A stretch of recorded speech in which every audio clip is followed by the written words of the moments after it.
ભરૂચના અંકલેશ્વર નજીક નોબલ માર્કેટમાં ફરી આગ લાગી છે। રાસાયણિક કચરામાં ભીષણ આગને પગલે દોડધામ પણ મચી હતી। સ્ક્રેપના 8 ગોડાઉનમાં ભીષણ આગ લાગી। 2 દિવસ પૂર્વે પણ રાસાયણિક કચરામાં આગ લાગી હતી। કચરામાં આગ લાગી કે પછી લગાવવામાં આવી છે તે તપાસનો વિષય છે।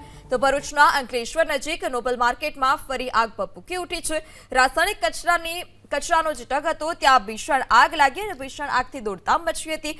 સ્ક્રેપના 8 ગોડાઉનમાં આગ લાગી। 2 દિવસ પૂર્વે પણ રાસાયણિક કચરામાં આગ લાગી હતી ત્યારે ફરી એક વખત આજે આ પ્રકારે આગ ભભૂકી ઉઠી છે। વધુ માહિતી સાથે સંવાદદાતા યોગેશ ફોન લાઈનથી જોડાઈ ચૂક્યા છે। જે યોગેશ, 2 દિવસ પૂર્વે આગની ઘટના, આજે ફરી આગની ઘટના, શું વધારે વિગત?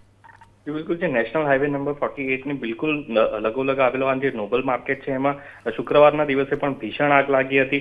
આજે પણ ફરી એ જ વિસ્તારમાં નોબલ માર્કેટના ગોડાઉનમાં આગ ફાટી નીકળી છે। જે પ્રકારના ધુવાળા અને જે પ્રકારની વાસ આવી રહી છે એ પ્રમાણે જીપીસીબી અને જે તંત્ર છે અનુમાન લગાવી રહ્યા છે કે ફરી એક વખત અહીંયા કેમિકલ દાટેલું હોય અને એમાં આગ લગાડવામાં આવી હોય એવું હોઈ શકે છે। પોલીસ હાલમાં આમાં તપાસ કરી રહી છે અને આગ ઓલાવ્યા પછી આ ગોડાઉન કોના નામે હતું અને કોણ એને ચલાવી રહ્યો છે એની તપાસ કરવામાં આવશે। જી યોગેશ, સમગ્ર માહિતી બદલ આભાર।